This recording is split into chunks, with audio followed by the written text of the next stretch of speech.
Welcome to Pints with Jack. We're doing a Half Pints interview today with Sophia Holcomb.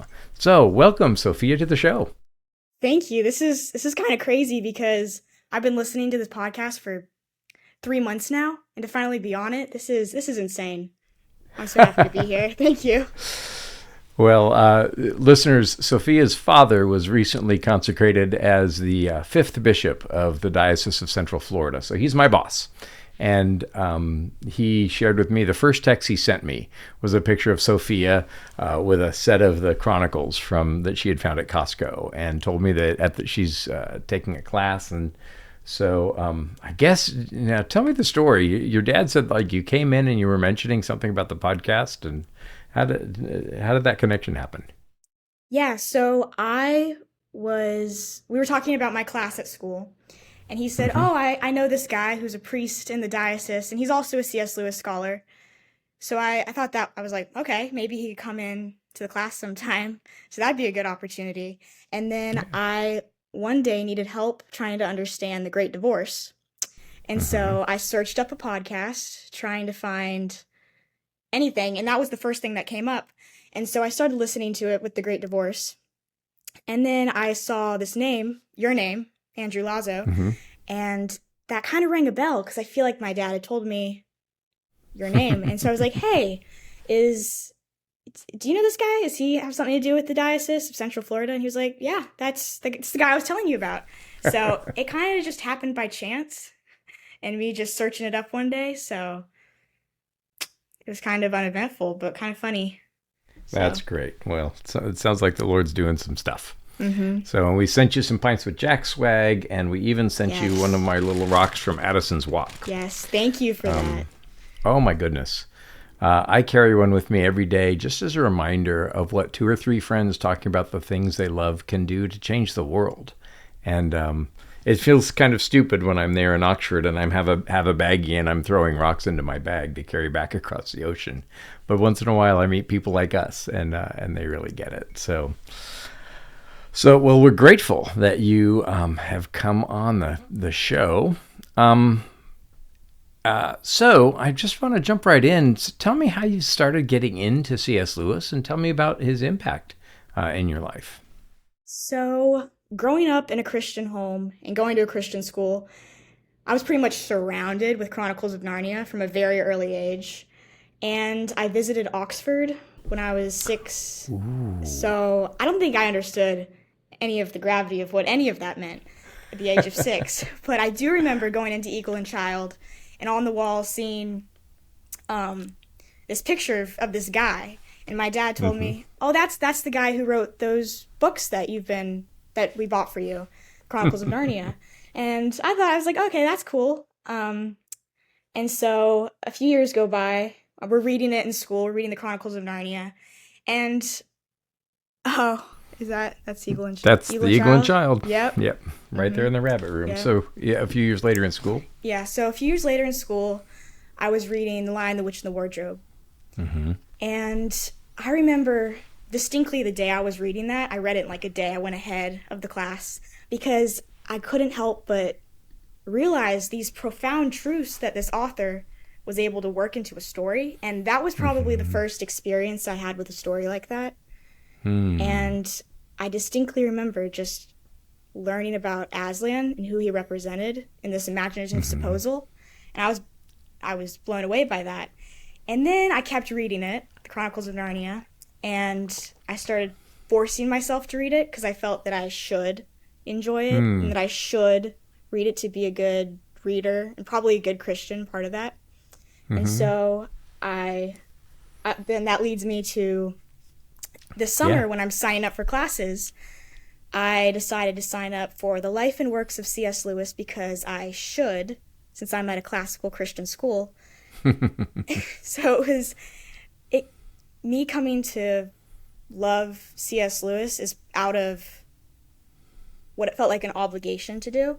And so I signed up for this class, and then I was in Costco one day, like this summer, and I happened to come across a box set of C.S. Lewis books for $20. So I Yep. bought it, because I thought I should be doing some summer reading to get prepared for this class that I should be taking. And so I read Screwtape Letters first, because that's the only one I really knew. Yeah. It's a very interesting introduction to Lewis, because you just can I found so much truth in that from a devil it's really striking. And so I read that, and I kind of understood why people loved this guy, C.S. Lewis. Yeah. I understood why people respected him after reading that. And so then I moved on I read Mere Christianity and A Grief Observed at the same time. Wow. Which was fascinating, because you really get to see how doubt is not the difference from faith, and how it's not the opposite of faith. It's questioning, like rightly questioning those things. So in Mere Christianity, also reading Mere Christianity, I realized that he was putting into words some of the questions I had been asking myself. How could Christianity be the one true religion out of all of the religions? And I think Lewis puts that so beautifully in Mere Christianity with his liar, lunatic, and Lord argument.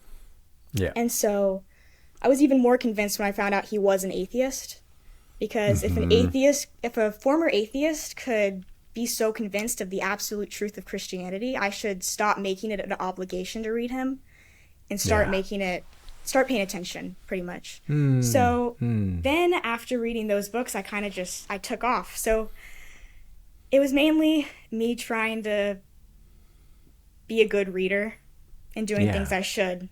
But then it came to this, which I'm really happy about. So that's good. You know, Jack says that he'd never read more than a page and a half of a book he didn't enjoy. And, you know, he read almost everything. So I think the kind of difference comes where he kind of taught himself how to enjoy. And so, when I start looking at the stacks of books that I should read, boy, my eyes start to glaze over. And so I'm glad that it turned into something that you liked and owned for yourself. How was your first experience reading Mere Christianity? I found that I had to, listeners know, that book is the one that taught me how to read. Because, you know, you read along in the chapter, and all of a sudden he says, and fourthly, I'm like, fourthly, where were 1 and 2 and 3? And of course, if you go back, they're exactly right where they need to be to develop the point. But I have to admit that when I was twice your age, I was just not as good a reader as I needed to be. And trying to figure out what the heck Lewis was saying in Mere Christianity was part of what made the difference for me. Did you find was that a similar situation for you? Yeah, so I remember starting to read it. And actually, I was talking to my teacher about this the other day, because we're reading Mere Christianity in class. Okay. And he said a lot of people, one of the reasons they don't like Lewis is because if you follow his line of logic or his reasoning, you have to end up at the conclusion that Jesus is Lord and God. And a lot of people feel cornered by that. So I appreciated it my first read through, because it felt like Lewis was taking me on this journey of understanding his points, because he's very clear. He starts off with the moral law, and that's also a question everyone asks. So I think it's interesting, because he doesn't even start off with talking about Christianity. He just starts off with something everyone has in common. So I think it's a very linear model of thinking, which I appreciate. Yeah. I really appreciate. You can tell that he got a first-class degree in philosophy. You know, at Oxford, you can see that development of thinking. One of the things that distinguishes, I think, Lewis from Tolkien is Tolkien says that unconsciously in its writing and consciously in its revision, The Lord of the Rings is a fundamentally religious and even Catholic work. But because Tolkien's Catholic for most of his life, he kind of wakes up, and we as readers of The Lord of the Rings kind of wake up into a world that is governed by a moral god, Iluvatar, Eru, the One. But with Lewis, religion comes crashing in like Aslan crashing into the White Witch. And that's partly because what you find in Mere Christianity is Lewis's own experience as an atheist. He starts out assuming that it's not true, and then tries to account for what's inside of him. And, you know, it's the it's the invasion, right? That he talks about. There's somebody's landing on enemy occupied territory, and so you can kind of see the difference in their worldviews just by the way that they write. So, Grief Observed. What did you make of Grief Observed at 14 years old? So that again, reading that was because my dad mentioned it, because we were talking about Severe Mercy and how I hadn't read it at that point, but he was telling me about how Lewis wrote letters to people and how he helped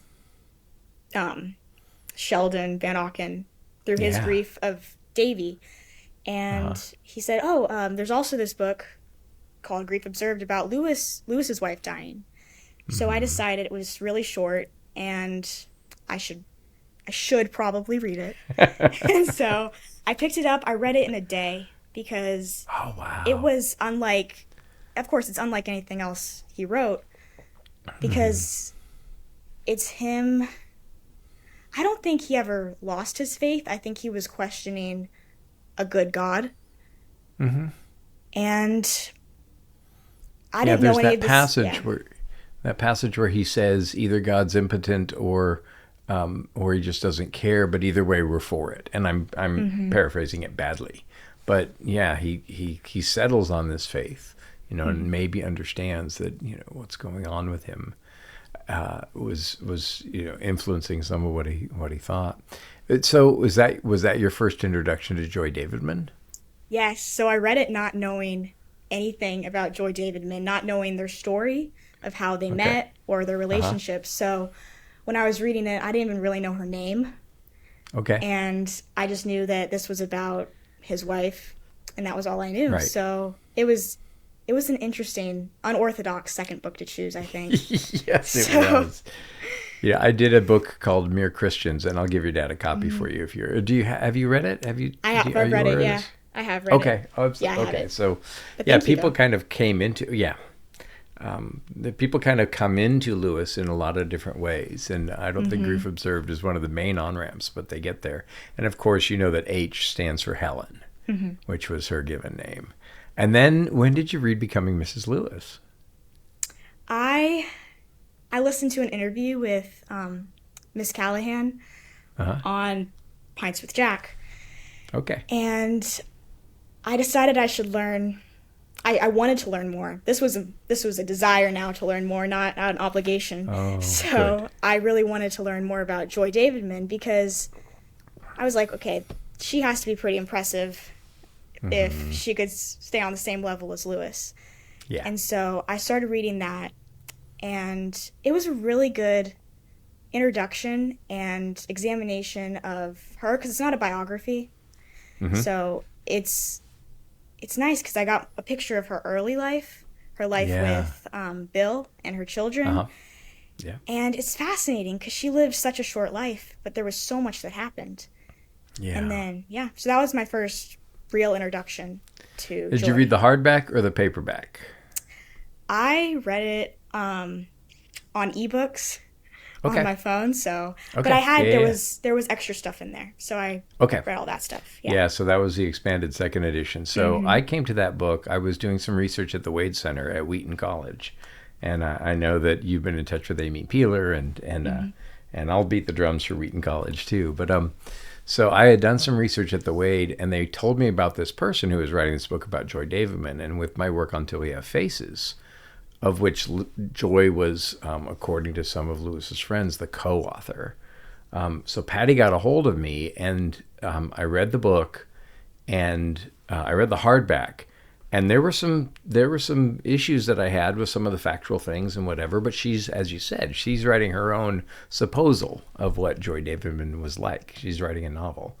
But I made lists of all of the corrections that I would have made, and Patty and I got in touch, and we became friends. And after a while, I became bold enough to say, hey, I've got this list, this 3 pages of mistakes that I think, or adjustments that I'd suggest. And she's like, oh my gosh, when can we talk? And so we spent hours on the phone, and she had this incredible humility as an author. And she listened to every single suggestion and took a bunch of them, and some of the other ones, she's like, yeah, I don't care about that. But she was great. And I said that I may have a surprise for you. I kind of don't, so I'm sorry. Patty's in Hawaii with her family. But had she been in the States, in the mainland, she was going to come on and say hello to you. And so she sends her regrets. She's with her grandbabies, and she really tried to make it happen, but she wasn't able to. But I told her about you and about some of what you said, and so she's thrilled, and she's looking forward to maybe doing something with you or with your class or something in the future. So Yeah, I appreciate that. So she's sending hi to both of us and to our listeners as well. So, and then when did you read The Four Loves? That was pretty recent, actually. Okay. So I think I probably read Becoming Mrs. Lewis and heard about The Four Loves from that and realized it was in my box set. And so I started reading that. And then I didn't put this on the list because I made the list before I started it, but I was reading The Four Loves, and then I started reading Till We Have Faces. Uh-oh. And I that's been my main project for the past few days. Okay. But anyway, so I read The Four Loves, and that's when I saw the interconnections between Lewis's work and Joy Davidman. Yep. Because he couldn't have written The Four Loves, I think, without experiencing all of them. He experienced all of them in Joy Davidman, I think, because it started as an affection with a friendship. But it was more of just an affection of acquaintances. Yeah. And then it became friendship, philia, which at that point, correct me if I'm wrong, but it seems that Lewis's only really close friendships were probably with the Inklings and Warney at that point. He might have had more, but... So, there's, you can name like 6 different people that could be in the running for Lewis's best friend. He did have friendships with women. There's a lot of correspondence. Vera Gebert was a friend. Dorothy Sayers was a friend. And some of it was the disparity in education between men and women was a lot more pronounced back then. My wife and I actually met because we both contributed a chapter to a book called Women in C.S. Lewis. It was just examining whether or not he was sexist. And the conclusion that we kind of come to is when he's deliberately dealing with women, he's not. And so, but yeah, you're really right that she bowled him over. And I think that friendship, that philia, starts really quickly. And they're on a first name basis. She's writing to him as Jack. Really quickly. Some other women friends took him a decade before they were on a first name basis like that. And so, and the Inklings kind of end around 1949, and Joy Davidman starts writing him the same year, and in 52 comes over to Oxford and meets him. So the Inklings have stopped for a couple of years by then. They're still friends and they still meet from time to time, but not officially as the Inklings. And then the woman that Lewis called his mother, Mrs. Moore, had gone into a nursing home in 1950 and died in 51. So, and unfortunately, Warney struggled with some alcoholism, so he wasn't always as present for Jack as perhaps he would have liked. And so, in some ways, I think Joy Davidman becomes kind of the Inklings.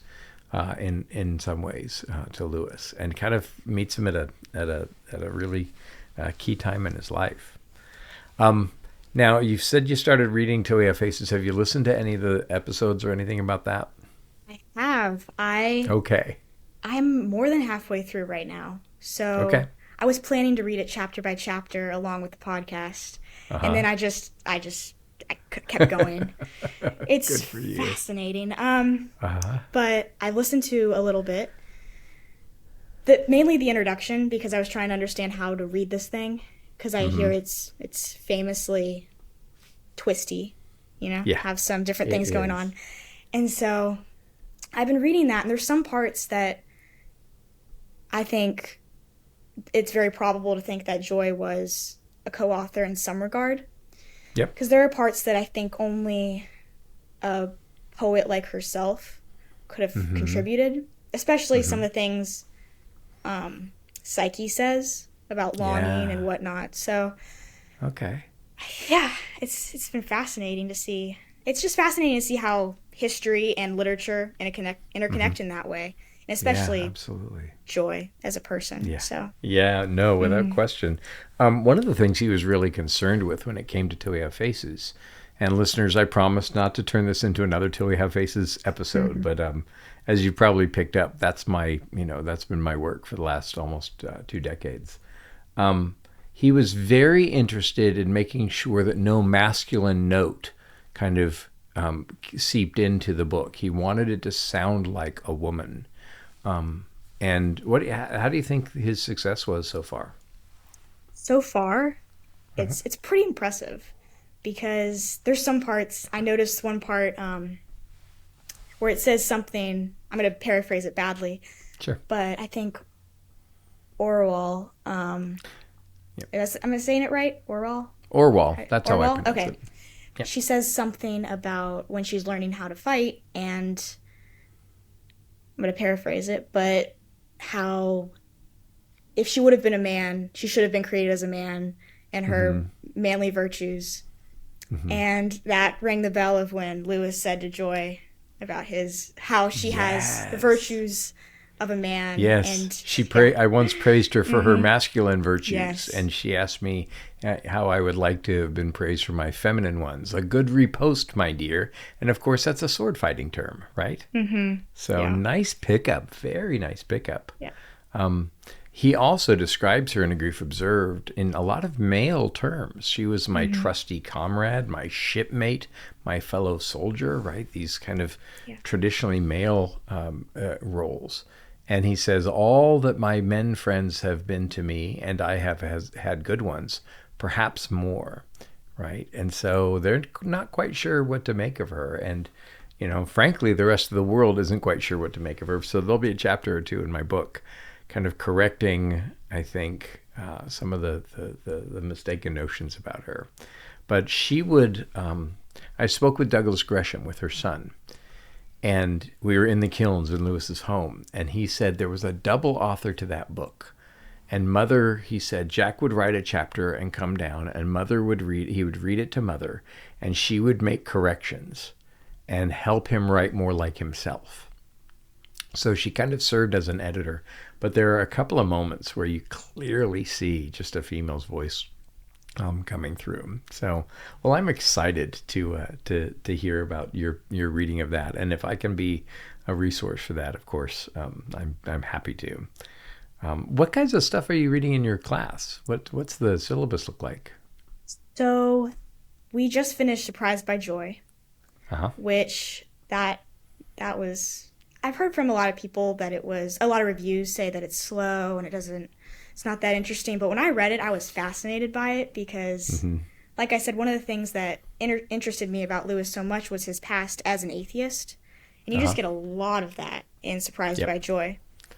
And so, by the way, finished, if you're interested in that, what I'll do is email to you. I discovered Lewis's first spiritual autobiography, and he wrote it right after his conversion to theism, but before his conversion to Christianity.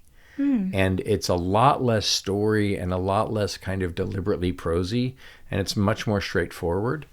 And actually, in transcribing and publishing that, I discovered that Lewis made a mistake in Surprised by Joy. And he didn't convert in Trinity Term of 1929. It was 1930. And so I've had some conversations with Alistair McGrath about that. And so if you're interested, I'll send you those articles. I certainly don't need a book report for that. But that'll kind of fill in some of the picture for you. Yeah, that'd be wonderful. Yeah. Thank And you know who typed up Surprised by Joy? Joy herself. Joy Daveman. That's right. Yeah. Though, So yeah, my wife agrees with you. Yeah. For the longest time, I thought it was, because I hadn't read it yet, so Surprised by Joy made me think, I thought it was about the person, but it wasn't, which is kind of providential if you think about it. So it's And that was a big joke going around Oxford. Have you heard about C.S. Lewis? He's been surprised by joy. So the poem by Wordsworth is really worth looking into. It's just a sonnet, and he's writing about his dead daughter. And he's grieving his daughter. And he finds, even in the middle of his grief, that he was surprised by joy, impatient as the wind. I turned to share the transport, but with whom? Right? And there's this longing and the lack of this person that he wants to share this joy with. It's similar to the poem to Charles Williams that you'll find in poems. He said, "With what friend is it worth exchanging thoughts about your death, unless it were you?" So he really wants to talk to Charles Williams about Charles Williams' death, and Tolkien isn't enough, and Williams and Barfield, none of these. He wants to talk to Williams about that. So you may hear some echoes, and you're doing a really nice job connecting. And one of the theses that I have is that all of Lewis's other writings are in Till We Have Faces. So I'll be interested in hearing what you think about that when you finish. So I can see that so far. Just good. All of his work coming into that one. So we mentioned that there's that question about the four loves, and Doug Gresham shot me down when I suggested this. But the copyright holder for the four loves is Helen Joy Lewis, and I think that one can make at least a theoretical case that she authored or sponsored some of all four of the loves for him. What do you think? What do you make of that? If it's not a deliberate, if it is just for the royalties for her, I still think, like I said, was Surprised by Joy, it's almost providential in a way, that it was her, of all people, that was that got the copyright. And I really do think the relationship moved. I agree that it moved through all the four loves, because affection, then friendship, then romance, eros, and I think they also had a charity love between them, especially from what I've learned from Lewis to Joy, with the way he helped, just helped her, because she was a divorced woman living in England. Sure. So, yeah, you'll come across too in the biographies this idea from Charles Williams about substitution. And Williams believed that when Jesus said we should carry one another's burdens, he really meant it. And so Lewis prayed to take on Joy's pain when she had cancer riddling her leg. And miraculously, she started to gain calcium in her leg, and Lewis started to lose calcium in his leg. And so there's that, kind of sense of exchange that's going on with them too. So, yeah, that's I think that's all there. So here's you've read more widely in Lewis than I had when I was twice your age. How do you handle kind of the different genres and kind of adjusting to the different kinds of, so like a lot of people will find That Hideous Strength difficult because it's a different kind of novel than the first two in the science fiction books. So, I mean, how do you move through the different kinds of writing that he's done? I think because, like you said, all of his work comes together until we have faces. But I can see leading up to that, his prose is poetic. His poetry has hints of ideas he writes about in his prose. So, for example, The Four Loves being like the didactic version of Till We Have Faces, is he reiterates ideas throughout his different books. So it's I appreciate that, because I'll be reading the Chronicles of Narnia and I'll come across a line that seems like something he said in The Four Loves, or his poetry, things like that. And that, I appreciate that, because when I read it, I see the same ideas come up, and it's nice to see those ideas. And he's a remarkably coherent author, isn't he? Yeah. And one of the joys of reading an author as widely as you're doing is to kind of get a flavor of what's his better writing and what's not, maybe not as good or not as eloquent, and to get a sense of the shape of his mind. And he really is quite coherent in all of that. His letters are just a delight, and you'll see that same thing. An essay that you may be interested in, it may help you in your English class when you read Shakespeare. He wrote a shortish essay called Variation in Shakespeare and Others. And this is for the Royal Academy. I think you can find it in selected literary essays, or if you have any trouble tracking it down, just shoot me a note and I'll find it for you. Or David will probably put it in the show notes. but he looks at how Shakespeare will describe something and then use a different metaphor and then come at it from a different angle. And he'll be describing the same thing in a number of different ways. And so Lewis labels that variation. And Lewis notices that about Shakespeare, but I think he's also doing the same thing, as you pointed out. So good for you to be able to kind of start to triangulate that stuff. Have you read many of his letters? I haven't read any, except from what I've read in Severe Mercy. Uh-huh. And yeah, so I haven't read any. I'm really excited about that because he was such a prolific letter writer. Yeah. He wrote back to everybody, and that's also just a testament to his character. Mm-hmm. And I don't remember who said it, but somebody, one of his friends, who was like the most thoroughly converted person. Yeah. Who said that? That was Walter Hooper. But Walter Hooper, yep. Yep, from North Carolina. He actually went to the same seminary I went to. He studied to be an Anglican and Episcopal clergyman for a couple of years and then moved on. But yeah, and that conversion is a process that kind of starts and continues for the rest of his life. Mm-hmm. So has anything in particular struck and helped your own spiritual life, the advice that you give to your friends, or, in terms of some of the handholds or the helps that Lewis offers, have any of those things really helped you? Yeah, I think this is probably an answer for quite a lot of people, but his argument of liar, lunatic, and Lord, Mm-hmm. because this is also, I saw it again when I was watching The Most Reluctant Convert, Mm-hmm. because that's probably one of the most convincing arguments. It's not a teleological, ontological argument he's giving. It's just this simple, he can't be a great moral teacher if he made these claims. Mm-hmm. So that's what convinced me, honestly, most of the absolute truth of Christianity. Okay. And so I think that was a pretty formative thing that I read.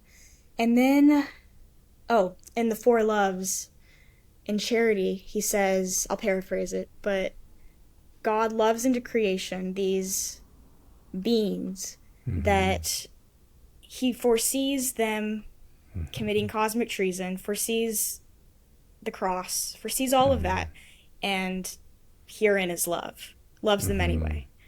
Yeah. And that's just, that's a beautiful way to put it. Mm.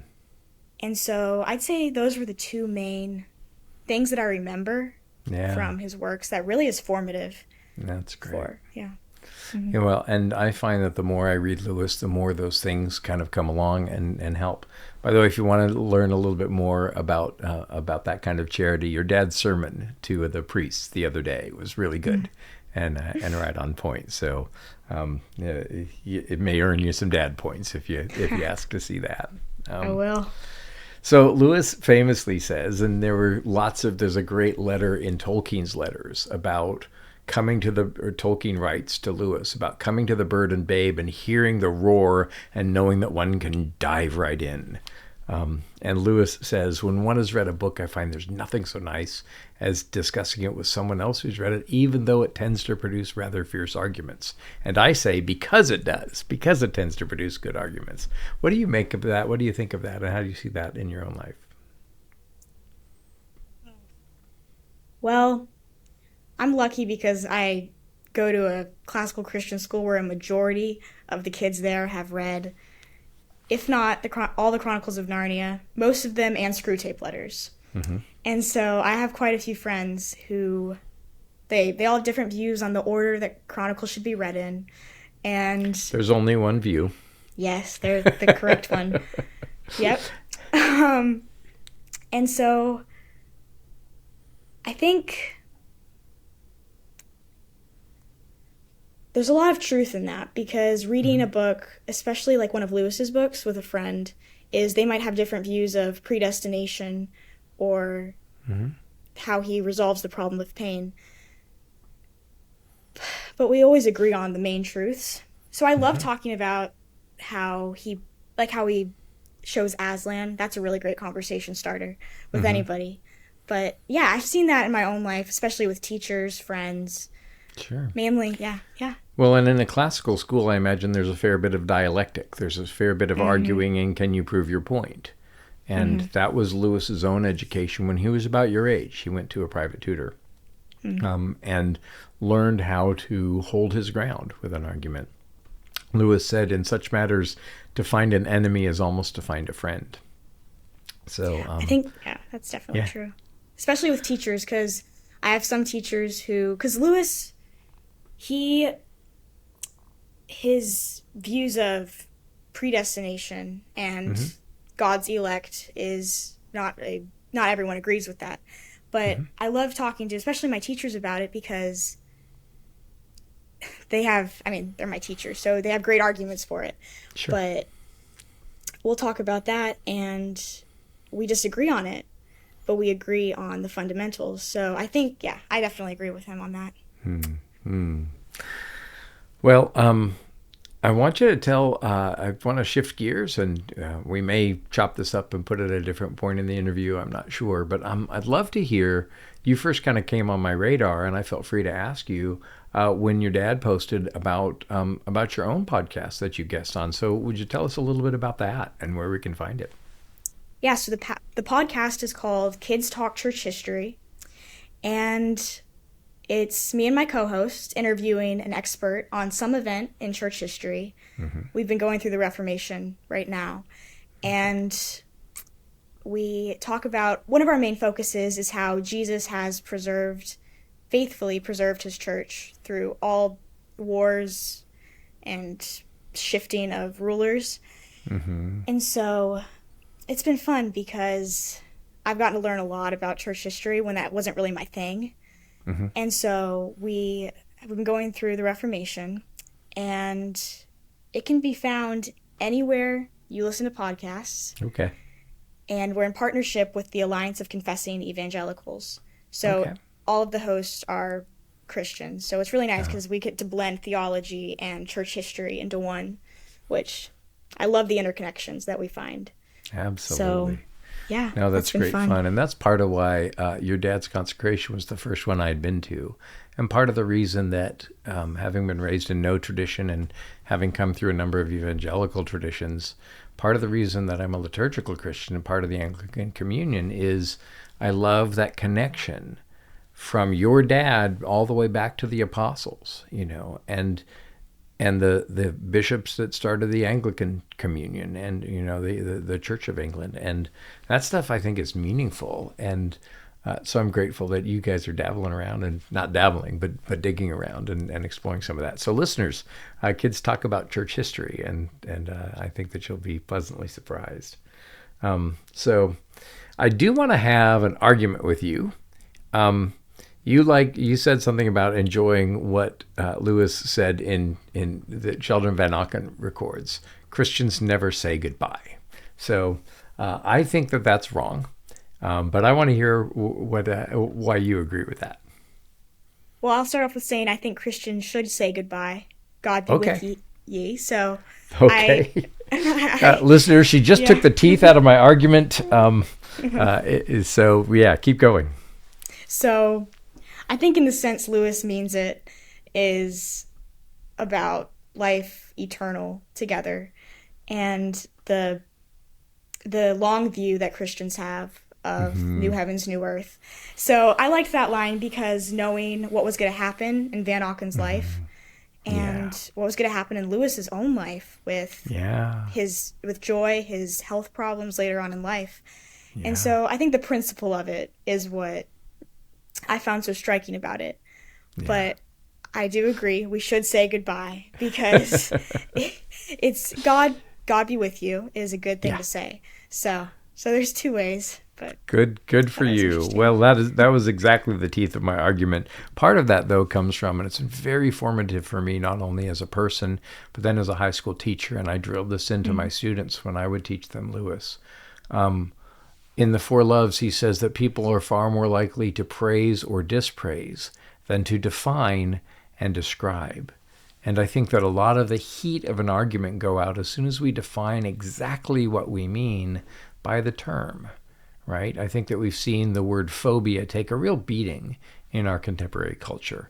Everybody's this phobic or that phobic, and I don't think that word means what they think that it means, to quote the guy in Princess Bride. And so I think that And to move from praising or dispraising, that binary, one of the great things that Lewis tells us to suggest that we do is go not say good or bad, but good, better, best, or bad, worse, worst, and put those more on a spectrum. And even that is just one of the ways that he taught me how to think. So, well, and what about you? What's the big takeaway? If somebody out there is saying, "Why should I read Lewis?" What do you think? If you could sum that up. And I'm springing this on you. This wasn't in the notes. Oh, that's all right. I would say Lewis is good for anyone to read. I think everyone should read at least something by him, preferably Mere Christianity. But especially for people who are either atheists or kind of agnostic, would probably be that learning about Lewis's life and his work convinces you of the beauty, not only just the truth, but the beauty of it and the long view that Christians have of eternal life and new heavens, new earth. Is when reading Lewis, you become more convinced of those realities, which are easy to forget in our culture. So I think it's kind of going back to the basics of the Christian faith is probably my biggest takeaway from reading anything by Lewis, is that it's coming back to what it all means and why it's important and why it's of infinite importance. That's fantastic. I love what you just said. And we were just talking at clergy conference earlier this week about the good and the beautiful, or the true and the beautiful, but also the good. And one of the things that strikes me about Lewis is that he put into practice what he believed. And that was if he believed something, he immediately started doing something about it, right? If he thought, I shouldn't keep all of this money I made from screw tape, let me give it to the poor. There's an immediate action that follows the line of thinking. And so we were talking, like I said, in clergy conference, and I've been mulling on that. We're going to have, by the way, a C.S. Lewis conference in Orlando at the Church of the Messiah in Winter Garden on April 26th and 27th.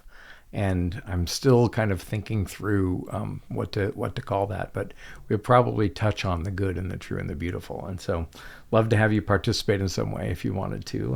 And as I mentioned to you before, if there's anything I can do to serve you or your class, I'm delighted. I'd be delighted to do that. So, well, I forgot to ask at the top of the show, are you drinking anything? Yeah, well, I'm kind of boring today. I just have water. Okay, water's good. No, cheers. Florida, you need hydration. Yep, I am drinking hot cinnamon spice tea from my Oxford Starbucks mug. Ooh. That's nice. Yeah. Well, so as we wrap up, I just wanted to thank you, Sophia Holcomb. Look for her podcast, Kids Talk Church. Is that right? Kids Talk Church History? Yes, that's correct. Okay. Anywhere podcasts, anywhere you can find your podcasts. And we're just grateful that you came in and look forward to hearing from you perhaps again. And grateful that you've started that journey so much earlier and so much more wisely and intelligently and thoughtfully than so many of us, certainly myself. I think you've outread Matt at this point in the show. So, and I could just hear him chuckle and say, yep, she probably has. So. Great. All right, well, thank you so much for coming on, Sophia. Thank you. This has been amazing. I've looked forward to this. And I never expected this to happen when I started listening to Pints with Jack. So I appreciate this so much. So thank you. You bet. It's a joy. And we can always work a half pint in. So tune in next time when we'll be going further up. And further in. Cheers. Cheers. Oh, that was a bad cheers. Here. Let's get the proper ring. Cheers. Cheers.